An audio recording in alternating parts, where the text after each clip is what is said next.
AITA for humiliating my girlfriend after she publicly called me too ugly to have kids with? It all started at a get-together with Jessica's group of friends. I had hung out with them before, so it wasn't anything new, and it wasn't the first time I felt out of place, either. The truth is, I just tolerated it. That's the most accurate way to put it. I didn't dislike them as people, but they had their own brand of humor, a style that almost always crossed the line into uncomfortable territory. Even so, I would let it slide because I preferred not to cause conflict with Jessica. In my mind, keeping the peace between us was what truly mattered. We met up at one of her friends' apartments in a trendy, revitalized part of the city. The place was spacious with minimalist decor, well-cared-for succulents, and warm Edison bulbs that gave it a cozy vibe. A curated playlist was playing at a steady volume, enough to set the mood without forcing us to yell to have a conversation. There were craft beers, hard seltzers, and conversations blending into one another. From the outside, it all looked like a normal Friday night.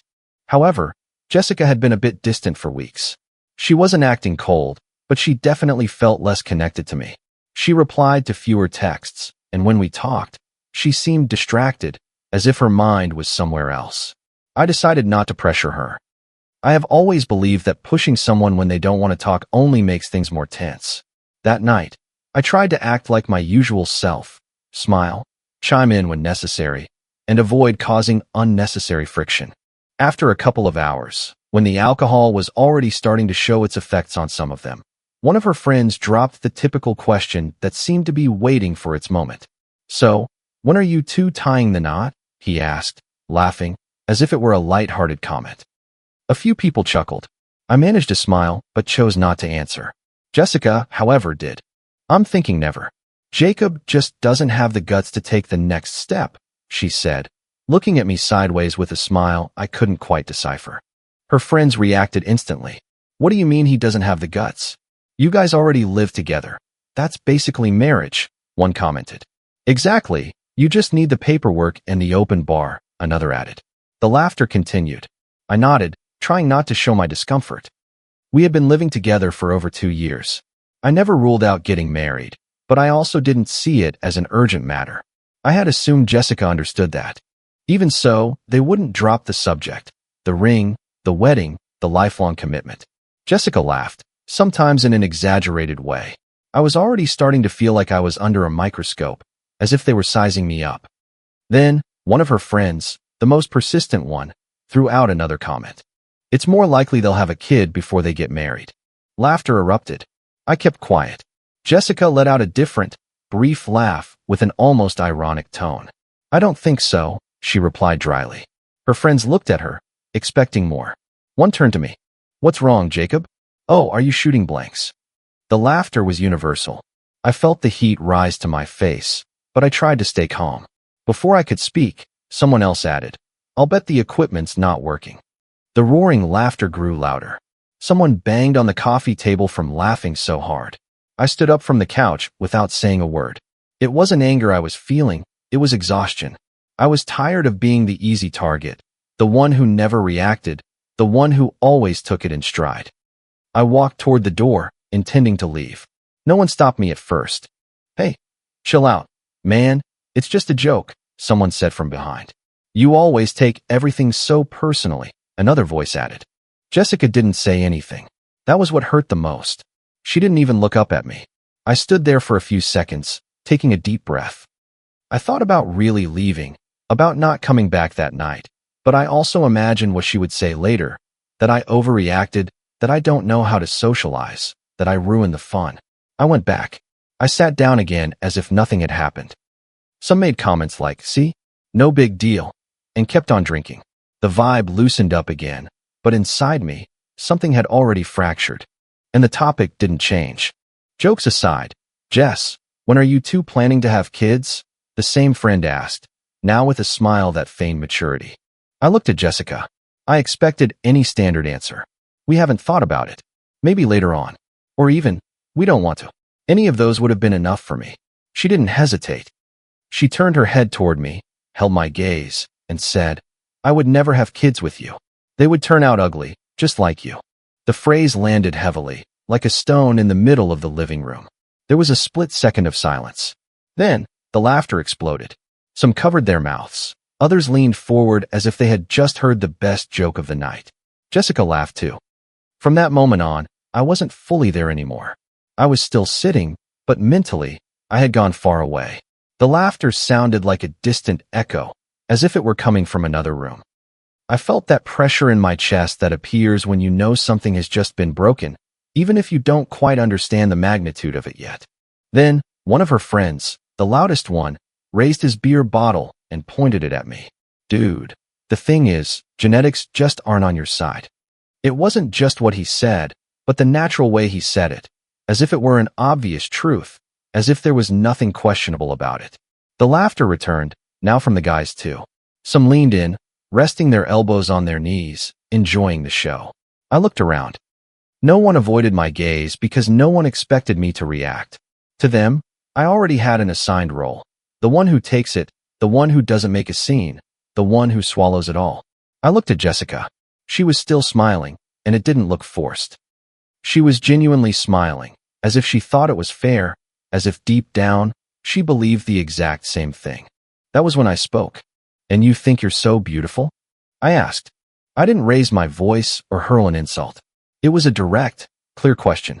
The effect was immediately noticeable. Several people stopped laughing. Someone slowly lowered their glass. The music kept playing, but now it seemed way too loud. Jessica looked at me in disbelief, as if she couldn't accept that I had just said that.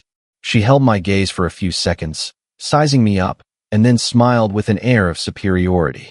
It's not that I think I'm beautiful, she replied. It's that I am. That sentence sparked murmurs of approval all around.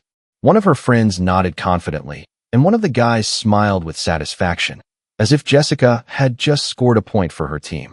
And right in that instant, for the first time all night, I felt an uncomfortable but firm clarity. I crossed a line I had never crossed before. Up until that moment, I had never used what I knew about her to cause harm. For years, Jessica had confided her insecurities to me in a hushed voice, almost with shame.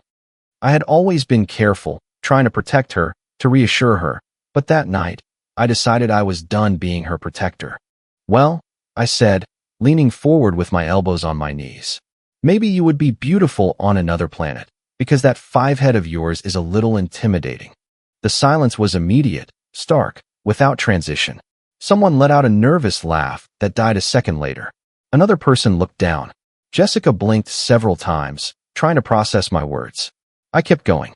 And to be honest, yeah, having kids would be a mistake. My nose is a little big, I don't deny it. But if you mix it with yours, which is prominent, the poor kid would look like they had a hawk's beak on their face. A short, involuntary laugh escaped from one of her friends. She covered her mouth immediately, but it was too late. Jessica turned to look at her in disbelief. What is wrong with you? She said to me, her voice cracking. That's crossing a line. I saw how her eyes welled up with tears, how she clenched her jaw so she wouldn't lose her composure in front of everyone. Even so, I didn't stop. If we're talking about crossing a line, I continued. We could also mention that you've been putting on weight. You're wearing a larger size every time. Something snapped right there. The laughter returned, messy and uncomfortable. Some people laughed guiltily, others without hiding it at all. Shrugging, one of Jessica's friends said, Sorry, Jess, we tried to hold it in. That destroyed her. You could tell. It wasn't just me anymore. Now it was her own group, too. Her face said it all. What's the matter, Jessica? I went on. Why the long face? I thought we were just having fun. She was trembling, flushed, with tears streaming uncontrollably. You're a jerk, she screamed at me. I looked at her calmly. So, you can humiliate me in front of everyone. But if I talk back, I'm the jerk. I am sick and tired of you and your little friends. The words sick and tired fell heavily. No one laughed. The atmosphere shifted completely. One of the friends, the genetics guy, whose name was Kyle, took a step forward with clenched fists. You're a little baby, he said. If you don't like the vibe, then leave. A real man doesn't make a scene like this. I felt a knot in my stomach. I knew what I was about to say was cruel, that there was no turning back. Kyle had lost his best friend, Ryan, 2 months ago. I was at the funeral. I saw him devastated. I stared right at him. A real man. If we're talking about crying, you couldn't stop at Ryan's funeral. You cried harder than his own mother. What was that about? Was there something more going on between you two? The reaction was instantaneous. Someone whispered, "No." Another person stood up. Jessica stopped crying for a second, in shock. He didn't answer with words. He lunged at me. I felt the impact on my face, sharp and burning. Without thinking, I threw a clumsy but direct punch back. They pulled us apart right away. It was only one punch each, but it was enough to shatter the mood entirely. Several voices mixed together, shouting, "That's enough," and pleading for everyone to calm down. I felt hands pushing me backward. He was also being held back by two people, struggling, red with rage. The pain in my cheekbone came later, hot and spreading. It wasn't bleeding, but it burned.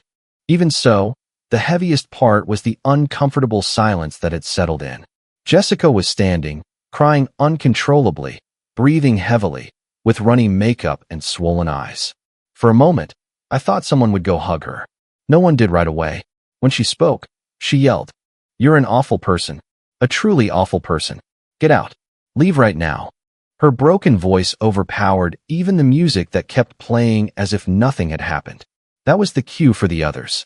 "Yeah, get out of here. You're not welcome. You already ruined the night."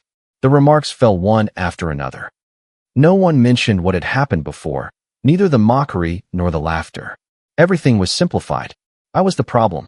I felt a weird mix of exhaustion and clarity. I didn't argue or defend myself. "Yeah, I'm leaving," I said. Some people relaxed, but I added, "But give me the keys to my SUV." The murmuring returned. Jessica stopped crying for a moment. "My SUV? What are you talking about? It's mine, you jerk." I shook my head slowly. I wasn't furious anymore. I felt empty.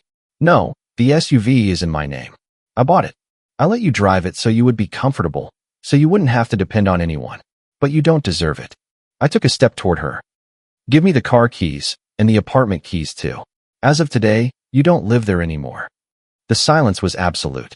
Nobody moved, nobody laughed, nobody said a word. Several people exchanged glances loaded with awkwardness. Some seemed bewildered, others visibly annoyed. Jessica opened her mouth as if to say something, but the words didn't come out right away.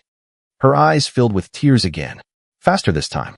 "You can't do this to me," she said, shaking her head. "You can't. This isn't fair.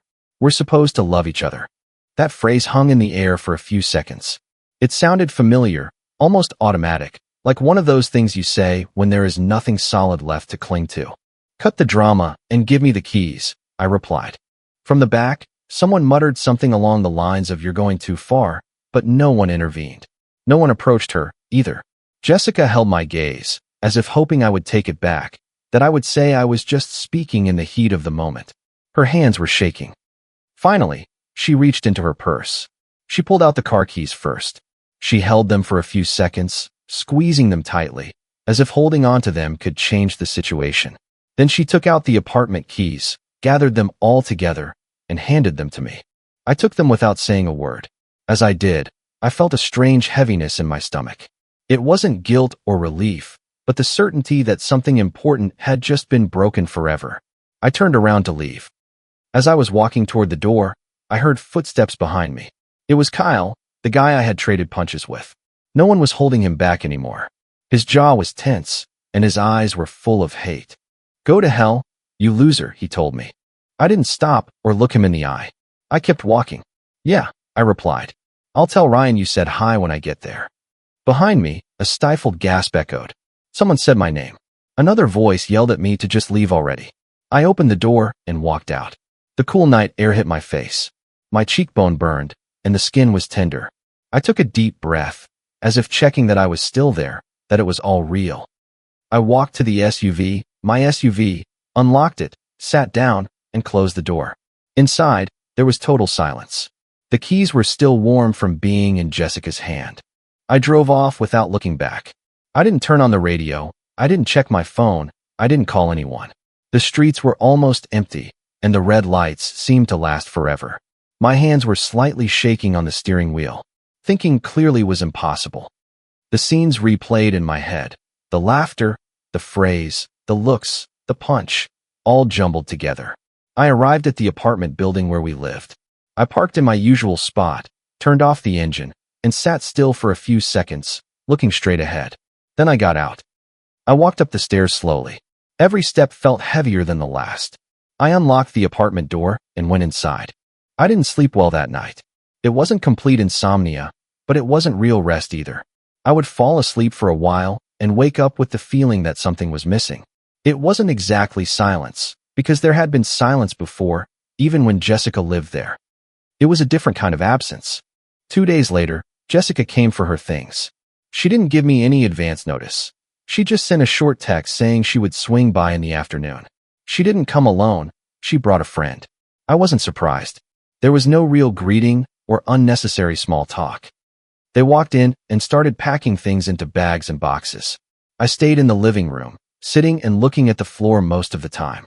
At one point, Jessica turned toward me. "You're a pathetic, spineless coward," she said without yelling, without crying, with a coldness that seemed rehearsed. She waited for me to answer. I didn't. Not because I didn't have anything to say, but because there was no point anymore. Everything important had already happened. At that point, I just wanted her to leave. She grabbed the last of her things and walked out without saying goodbye. The door closed with a sharp, definitive click. 2 weeks have passed since then. She hasn't texted or called me. She hasn't tried to contact me. And as strange as it sounds, that has made me feel better than I imagined. It is not happiness or euphoria, but a steady calm. Not having to measure every word, not having to justify silences, not having to put up with mockery disguised as humor. I have thought a lot about what happened, about what I said, and how I reacted. There is one part that does weigh on me. What I said about Ryan doesn't make me proud. I know it was a low blow and cruel.